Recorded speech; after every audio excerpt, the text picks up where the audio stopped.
Hello mga mare! Gawa po tayo ng pipino salad. Kanina nga ay namili ako doon sa may talipapa.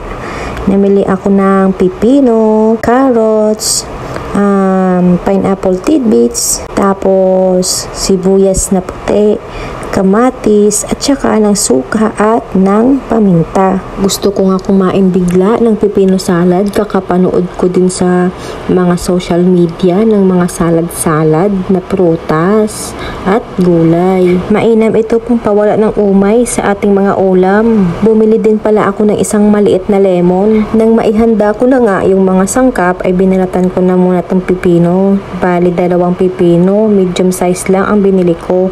Tapos 2 carrots na maliliit. Ganyan lang nga ang ginawa kong pagbalat sa pipino, gaya na nakikita nyo sa video. Tapos ay hiniwa ko lang din kung ano yung usual na paghiwa natin sa pagkain ng pipino, ay ganun din ang ginawa ko. Mainam tong pipino para sa ating mga balat.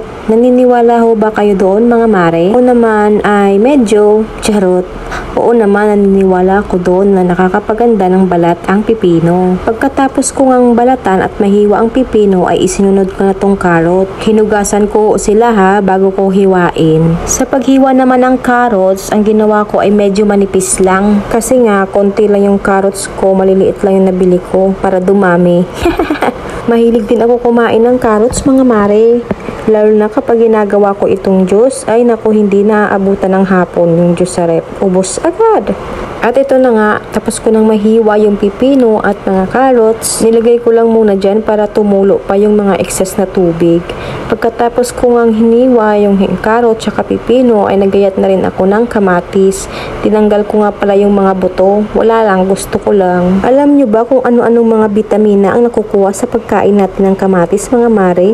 Comment nyo naman sa baba para malaman namin. At maaari nyo ring sabihin kung taga saan kayo para malaman ko naman kung hanggang saan umaabot itong mga video ko. Ako nga ho ay laging nagpapasalamat sa mga taong walang sawa nanonood ng mga video ko at nagla-like, nag-share at nagfa-follow ng page ko. Kahit hindi ho tayo magkakakilala, sana ho ay nagbigay ako ng aliw sa inyo. Kaya balik na nga tayo dito sa ginagawa ko. Pagkatapos ko ang gayatin yung 3 kamatis ay isinunod ko na tong puting sibuyas.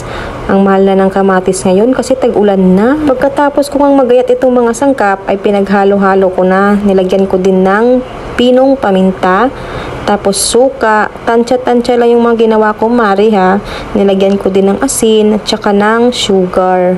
Wala kasi akong white sugar kaya brown sugar na lang ang ginamit ko. At inilagay ko na rin yung pineapple tidbits, pati yung sabaw ay isinali ko na. Pagkatapos nga ay hinalo ko lang ng hinalo hanggang sa tumimbang na yung lasa. Tinikman ko nga muna kung ano pa yung kulang. Dinagdagan ko nga pala yan ng asin kasi sa tingin ko ay kulang pa ang kanyang alat. Akala ko nga marami na itong magagawa ko dahil 2 pipino ang binili ko. Ay konti lang pala. Sa tingin ko talaga hindi talaga ito aabutan ng bukas. Mauubos talaga agad to. Hindi pa naman ako matakaw kumain ng mga ganito. Sunod nga mga mari ay pinigaan ko na ng lemon. Kalahati lang yung ginamit ko para mas lalong sumarap. At syempre hindi pwedeng hindi ko tikman ulit. Tinikman ko talaga, patay gutom tayo At sumakto na nga ang kanyang lasa. Ilalagay ko nga muna to sa frigidaire para mas masarap. Masarap kasi pag malamig. Natakam din ba kayo mga mare? Ano pang hinihintay nyo? Gumawa na rin kayo. Salamat sa panonood!